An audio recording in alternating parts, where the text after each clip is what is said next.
El misterio de Belicena Vilca. Libro tercero. Capítulo 3, segunda parte.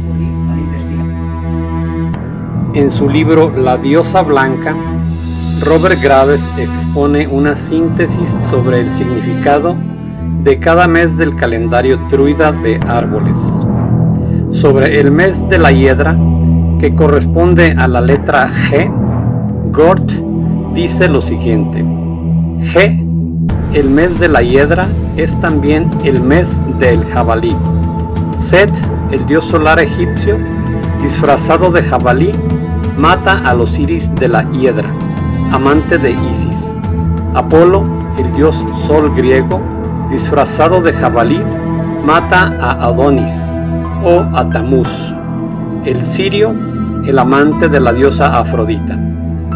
Finn McCall, disfrazado de jabalí, mata a Diarmuid, el amante de la diosa irlandesa Grain. Un dios desconocido, disfrazado de jabalí, mata a Ameo, rey de Arcadia y devoto de Artemisa. En su viñedo de Tegea, y según el Ganat Busamé, Jardín de las Delicias, nestoriano, el Zeus cretense fue muerto del mismo modo. Octubre era la estación de la caza del jabalí y también la estación de las orgías de las pasárides o bacantes enguirnaldadas con hiedra. El jabalí es el animal de la muerte y la caída del año comienza en el mes del jabalí. La función del druida queda bien resumida en el poema Los despojos del abismo, donde Taliesin dice: soy bardo, soy guía, soy juez. Bardo era el druida dedicado al arte y la música. Guía era el obate, druida dedicado a la ciencia. Juez era el druida Deach, es decir, druida hechicero, mago, habilitado por su poder para influir sobre los reyes celtas e imponer su ley. Fíjese, Arturo, qué extraño y contradictorio suena que el legislador de un pueblo no sea miembro racial de ese pueblo y sin embargo sea aceptado voluntariamente por ellos. Porque los druidas no eran celtas, a pesar de todos los intentos por falsificar la historia que se han hecho en este sentido. Quizás un poco de luz sobre esto se obtenga considerando el descubrimiento del manuscrito frisón o Era Linda. En este documento, escrito en runas, se cuenta la antigua historia del pueblo frisón, que al parecer es un remanente de la Atlantia, una colonia atlante situada en el norte de Europa, frente a Gran Bretaña hace unos 5000 años. No se trata de la Atlántida legendaria mencionada por Platón, la cual habría existido 12.000 años atrás, pero como esta, Atlantia también sucumbió a un cataclismo. El profesor abrió la carpeta colgante y luego de hojear cientos de fotocopias, entre las que reconocí los manuscritos del Mar Muerto, facsímil editado por la UNESCO, extrajo un folio escrito en lengua rúnica, que era la copia del Era Linda. Junto había una traducción al inglés hecha y comentada por Robert Scruton en 1977, titulada The Outer Atlantis. De este último texto leyó, ante mi curiosidad, lo siguiente: las implicaciones del Era Linda son que algunos refugiados de la hundida Atlantia alcanzaron el área general de los Países Bajos y Dinamarca, poblados ya por colonos atlandeses, por lo menos desde el año 4000 a.C. Se establecieron allí y contactaron con sus parientes, quienes, como piratas, marinos y mercaderes, habían mantenido comunicación con la madre patria y con los diversos lugares del mundo colonizados por atlandeses. Al cabo de un tiempo, los descendientes frisones escribieron relatos de la madre patria, sus gentes, su historia, su religión y su ley. Conforme una generación sucedía a otra, se perdieron algunos de los más antiguos escritos, mientras que otros se resumían y se añadieron nuevos capítulos a la historia de aquel pueblo. Se convirtieron así en el diario de un pueblo renovado y modernizado, en una verdad sagrada para la familia que la poseía. Estos resúmenes y adiciones continuaron siendo realizados por los descendientes de la Atlántida hasta el año 1256 de nuestra era, dando de este modo, siempre que se acepte la autenticidad de los manuscritos, el testamento de la historia de un pueblo durante 3.000 o 5.000 años, un documento sin paralelo en la historia humana. Nada se añadió después de 1256, fecha en que Ido Ober de Linda de Frisia recopiló todo el material existente en un nuevo papel hecho a base de algodón que los árabes habían traído a España y que se estaba empezando a utilizar en toda Europa. La copia final pasó de una generación a otra de la familia hasta el año 1848, fecha en que una mujer, Afje Meilof, nacida Ober de Linden, se la dio a su sobrino Cornelius Ober de Linden. Este último, que era maestro de navíos en los astilleros neerlandeses de Elder, decidió finalmente que el doctor Elco Verbuis, bibliotecario de la Biblioteca Provincial de Leeuwarden de Frisia, copiara el documento. El escrito, con todas sus implicaciones, pasó a dominio público. Siguió leyendo el profesor los comentarios de Robert Scrupton, reseñando las pericias sufridas por el Oeralinda hasta nuestros días. Pues, aunque no existen casi dudas sobre su autenticidad, por lo menos hasta el año 1256, muchos se resisten a aceptarlo como documento histórico, ya que el milenario libro, al echar luz sobre episodios mitológicos de la historia, se hace de enconados enemigos. Yo escuchaba fascinado mientras el profesor continuaba implacable. Bien, vamos a lo nuestro. En uno de los manuscritos frisones, donde se cuenta la lucha que sostuvieron los hombres de Frisia, blancos, en los invasores magiares, amarillos, 2000 años antes de Jesucristo, está la historia de Nef Teunis, un marino frisón que, saliendo de Dinamarca, navega hasta el Mediterráneo con la idea de entrar al servicio de los reyes de Egipto. En la parte más alta del Mediterráneo, dice el Oeralinda, hay una isla cercana a la costa. Llegaron allí y pidieron comprarla, sobre lo que se celebró un consejo general. Se pidió el consejo de la madre, y ella deseaba verlos distantes, por lo que no vio daño en ello. Pero cuando después vimos el error que habíamos cometido, llamamos Mesella, es decir, Marsella, a la isla. Enseguida se verá la razón que tuvimos. Los golem, nombre que recibían los sacerdotes misioneros de Sidón, habían observado que la tierra estaba escasamente poblada y alejada de la madre. Le aclaro, Arturo, que tanto en el Oeralinda, así como en numerosas sagas tradicionales nórdicas, se utiliza el término madre para denominar genéricamente a las sacerdotisas del culto del fuego. Con el fin de causar una impresión favorable, los golem se llamaban a sí mismos en nuestra lengua seguidores de la verdad. Pero mejor se hubieran llamado quienes no tienen la verdad, o más brevemente, Truweden, como después los llamó nuestro pueblo marinero. Cuando estuvieron bien establecidos, sus mercaderes cambiaron sus bellas armas de cobre y todo tipo de joyas por nuestras armas de hierro y cueros de bestias salvajes, que eran abundantes en nuestros países nórdicos. Pero los golems celebraron todo tipo de fiestas viles y monstruosas, que los habitantes de la costa promovían con sus lascivas mujeres y su dulce vino envenenado.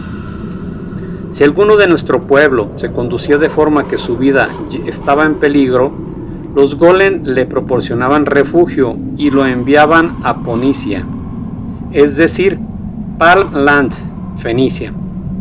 Cuando se había establecido allí, le hacían escribir a su familia, amigos y conocidos, diciendo que el país era tan bueno y la gente tan feliz que nadie podía formarse una idea de él.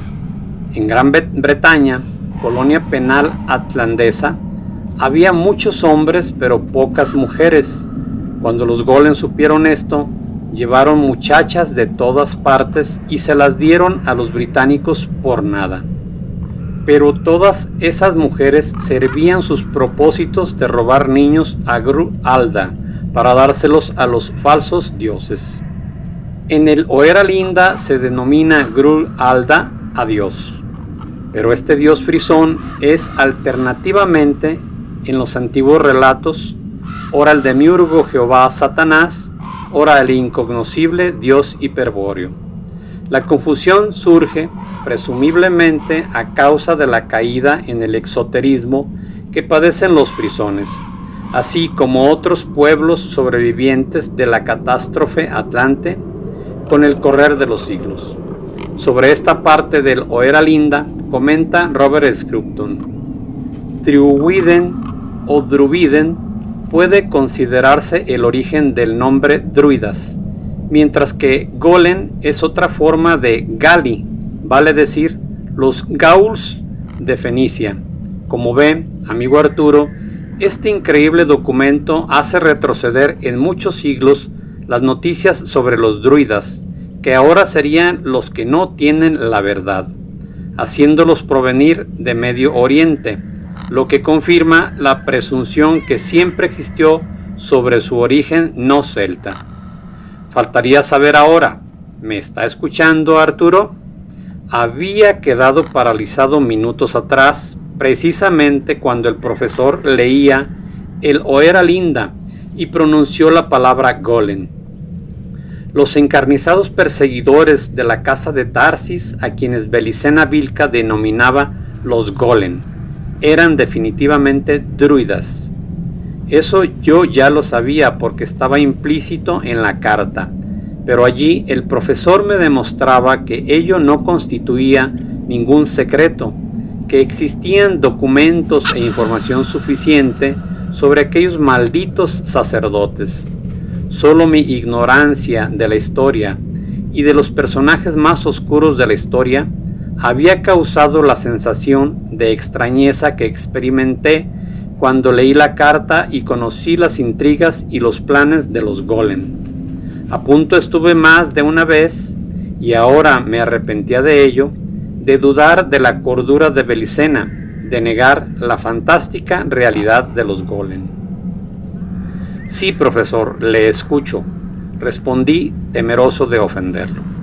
Faltaría ahora, repitió pacientemente, saber si realmente se trataba de fenicios, pues en esa época Sidón era una ciudad portuaria tremendamente cosmopolita. Comprendía el interrogante que planteaba el profesor, pero no me interesaba por el momento profundizar en esa dirección. Había cuenta de todos los detalles aportados por Belicena sobre el origen hebreo de los golem. En cambio, una pregunta diferente pugnaba por salir de mi garganta. Debía conocer qué sabía el profesor sobre la actualidad de los golem. Profesor Ramírez, disculpe si lo interrumpo, ¿pero hay druidas en esta época?, pregunté con vehemencia. Suspiró resignado el viejo profesor. Usted me hace una pregunta muy concreta y trataré de responder en idéntica forma, pero entienda que no es fácil y deberé ponerlo sobre otros antecedentes para que pueda juzgar por sí mismo la validez de mi respuesta.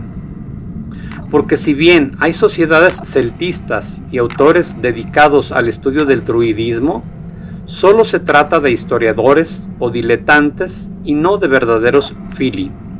La verdad habrá que buscarla entonces en otra parte. Durante varios siglos el druidismo pareció eclipsado, específicamente, como bien dijera usted al comienzo de nuestra charla, desde la conversión de los pueblos celtas al cristianismo. Esta conversión es bien temprana, pues San Patricio convierte a Irlanda al catolicismo entre los años 432 y 463. Los pueblos celtas de las Galias estaban en esa época bajo el dominio de dinastías germanas, las que abrazaban en todos los casos el cristianismo arriano, doctrina elaborada por el obispo Livio Arrio en 318 y condenada por herética en el Concilio de Nicea de 325. El padre Llorca, en su monumental Manual de Historia Eclesiástica, dice que, según Arrio, no hay más que un solo Dios, eterno e incomunicable. El Verbo, Cristo, no es eterno, sino creado de la nada. Por tanto, verdadera criatura, mucho más excelente que las demás, pero no consubstancial con el Padre. Por consiguiente, no es Dios. Esta doctrina atentaba contra el misterio católico de la Trinidad, por lo que fue ferozmente combatida por los romanos papas. Sea como fuere, lo cierto es que en la conversión de la nobleza arriana al catolicismo, sucumbió el pueblo celta, que debió aceptar el nuevo dogma, como anteriormente había aceptado el arrianismo, es decir, por imposición. El reino visigótico de España se vuelve católico de la noche a la mañana en el Concilio III de Toledo de 589, con la conversión del rey Recaredo por parte de San Leandro, pero el paso definitivo para la catolización de la Galia céltica ya lo había dado el ignoto rey franco Clodoveo, quien al convertirse en el año 496 se transforma en un instrumento de la Iglesia para la conquista misionera. Podría pensarse que los druidas, de tan ruda oposición a los dioses hiperbóreos Tuatha de Danann en Irlanda, habrían de organizar la defensa contra la nueva fe lunar que desplazaba el antiguo culto solar celtíbero del dios Beleno, adorado en Grecia también como Apolo, y a la diosa madre Belisana. Pues nada de eso aconteció, ya que los druidas aconsejaron al pueblo la conveniencia de abrazar el cristianismo y ellos mismos se hicieron cristianos. Druidas cristianos, sabios en las leyes ocultas de la naturaleza material, poseedores de una ciencia secreta demoníaca. ¿Cree usted que se habrían convertido al cristianismo subyugados por esta religión? El profesor me miraba intensamente. Tal como usted plantea las cosas, respondí, estas conversaciones me recuerdan a las de los marranos, o sea, esos judíos, que forzados a elegir entre hacerse católicos o morir, aceptaron lo primero, simulando practicar la nueva fe durante años, o siglos si consideramos que hay familias marranas que aún hoy viven una doble vida, pero conservando el rito y las costumbres judías en secreto.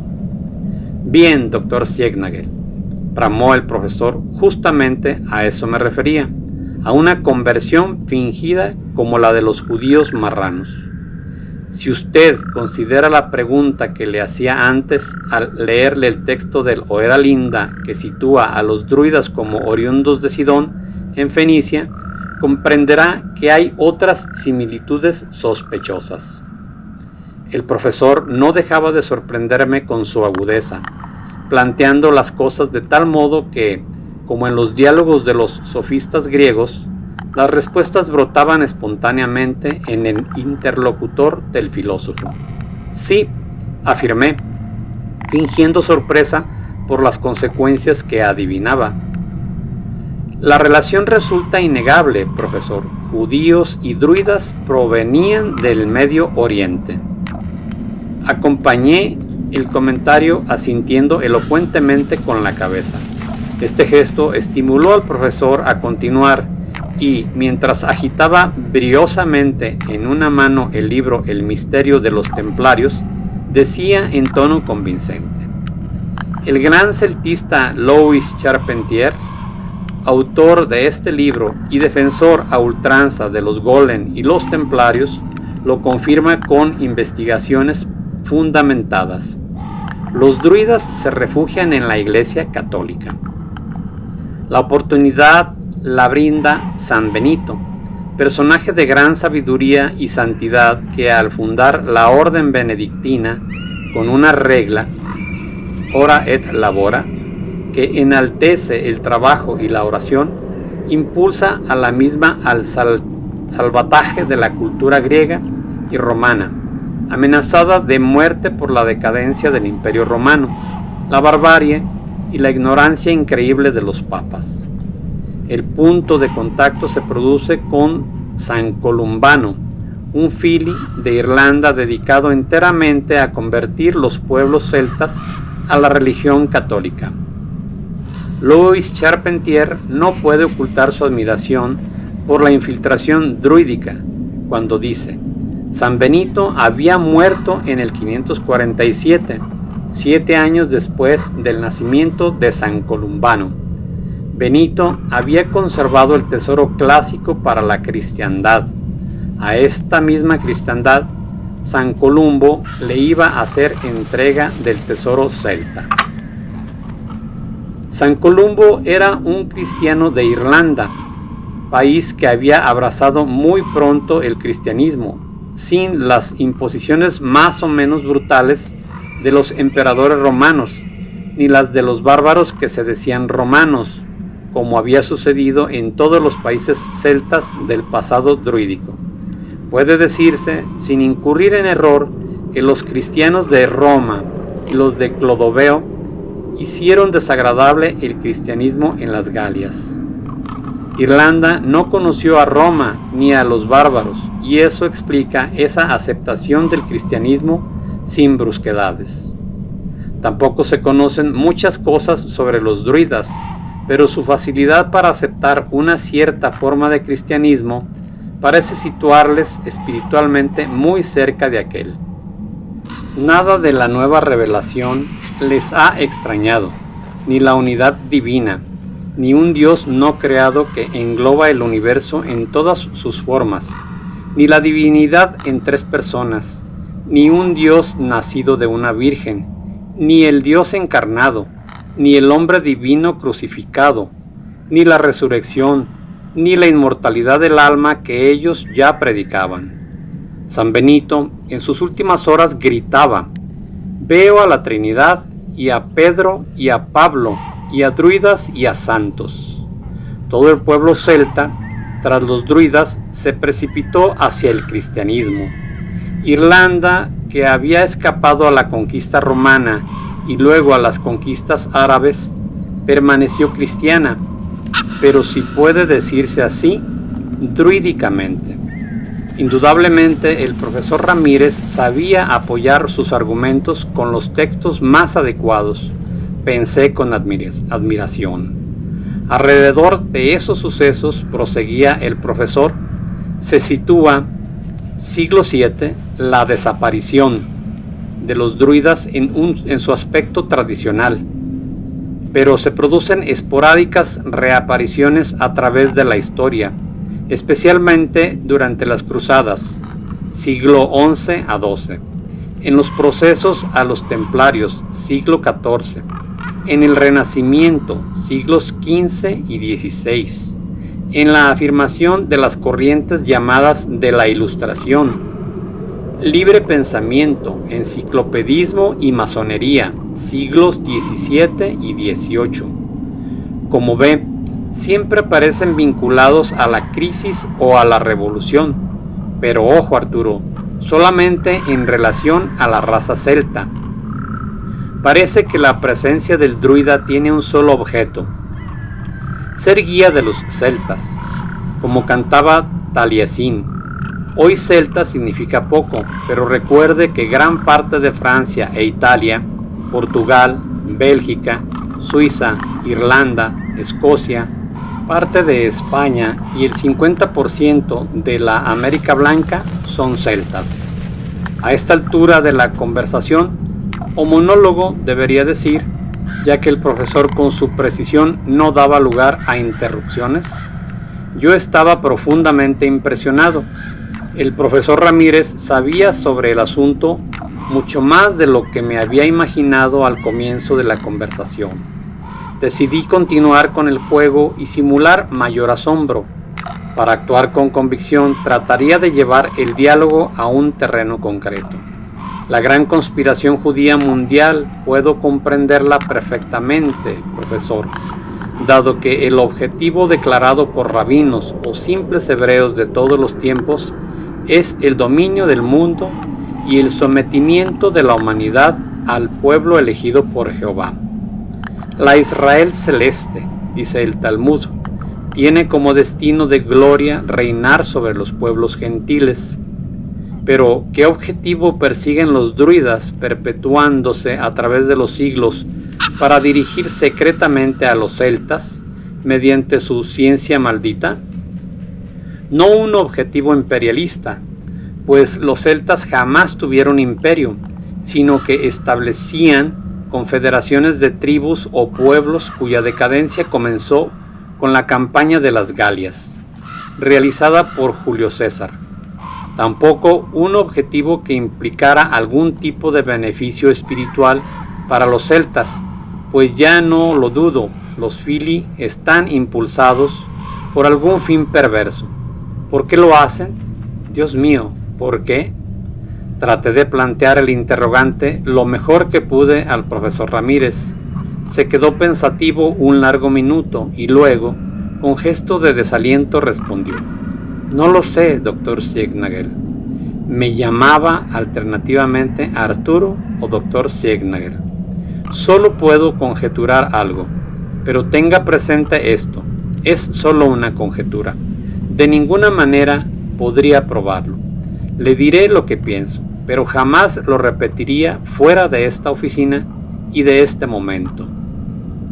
Contuve la respiración por temor a que el profesor callara. Sabido es que el poder financiero judío comienza a desarrollarse a fines de la Edad Media, cuando los orfebres en metales preciosos, casi siempre judíos, vistos en la obligación de construir cámaras de seguridad para guardar el oro y la plata de los señores feudales y nobles, comienzan a efectuar préstamos a interés, utilizando como garantía estos depósitos ajenos. El primer paso fue emitir un documento reconocido por todos como elemento de pago, verdadero papel moneda que permitía comerciar sin necesidad de efectuar pagos en metálico. Desde luego que este descubrimiento fue rápidamente adoptado y utilizado a discreción por grandes comerciantes y prestamistas, al estilo del Mercader de Venecia, que tan brillantemente retratara Shakespeare. Pero el secreto del enriquecimiento estaba sin duda en la usura, verdadero origen de la banca. En el siglo XVII ya hay suficientes bancos judíos en el mundo como para asegurar a estos una buena porción del poder. El siglo XVIII, por poner un ejemplo, ve la ascensión de la casa Rothschild, familia judía dueña de la banca del mismo nombre, de nefasta actuación hasta el siglo XX. Todo esto es historia conocida, pero lo que quiero significar es que obtener el control de los medios financieros lleva inevitablemente a una lucha por el control del Estado. Y al fin de la Edad Media, cuando comienza esta historia, el Estado es la Iglesia Católica, razón por la que entre los siglos XV y XX la lucha por el poder iba a enfrentar en muchas ocasiones a la Iglesia Católica y al gran Kaal judío. Estos enfrentamientos, a veces feroces, deberían haber acabado con uno de los bandos, si en el curso de los siglos algo así como una mano invisible no hubiera intervenido siempre para conciliar a ambos oponentes. Estudie, Arturo, la historia y verá con claridad lo que le digo.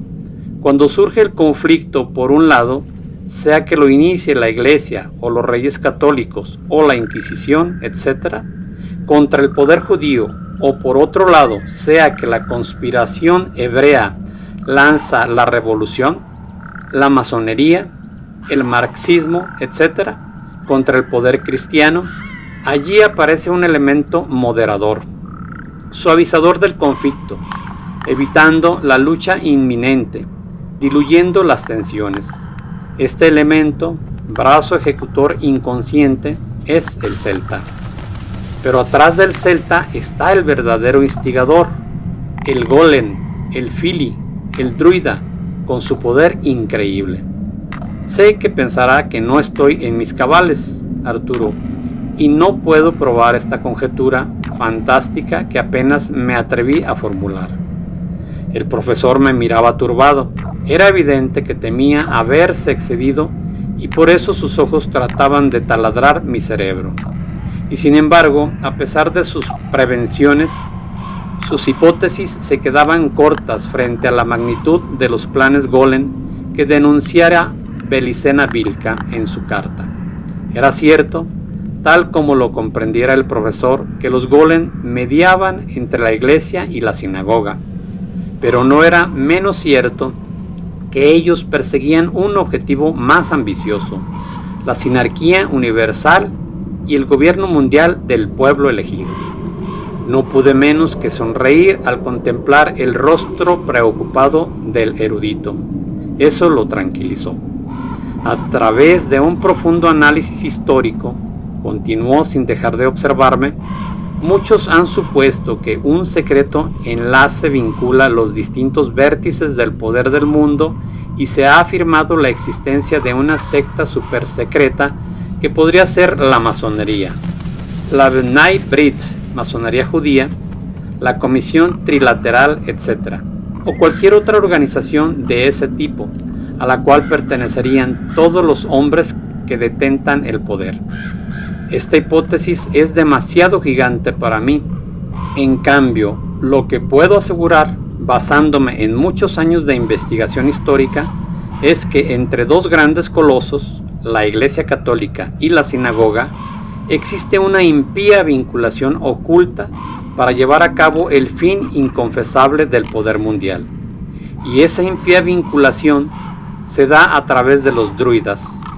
Aquí está parte de la verdad, casi gritó el profesor, señalando el dibujo de la joya. Pero, ¿qué es este papel? Nada, ninguna prueba, solo un dibujo sin sentido hallado por un alumno, pero que encierra el secreto de algunas fuerzas que mueven el mundo. Creo advertir, a partir de sus argumentos tan significativos, que ha respondido usted afirmativamente a mi pregunta, dije cambiando de conversación y dispuesto a no revelar nada sobre el crimen de Belicena Vilca. ¿Debo pues inferir que existirían hoy día los druidas? Mi apreciado doctor Siegnagel, esa pregunta tal vez esté destinada a ser respondida por usted mismo. Yo le he dado suficiente información y solo me resta asegurarle que la investigación histórica, a menos que aparezca otro Oera Linda o se abra la biblioteca privada del Vaticano, no arrojará nada nuevo sobre los druidas, afirmó categóricamente. ¿Por qué?, pregunté, esta vez con verdadera sorpresa.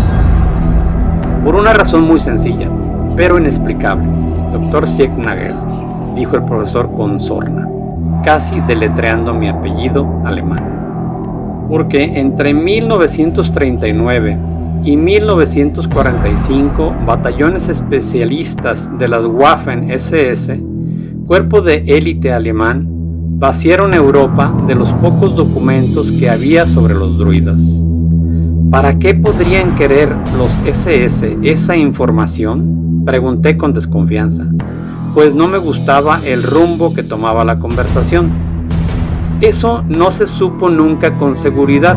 Durante esos años se creía que la documentación era llevada al más importante centro de entrenamiento de las SS, el castillo de Werwelsburg, en Westfalia, donde había una biblioteca especializada en religión y ocultismo de más de 50,000 volúmenes.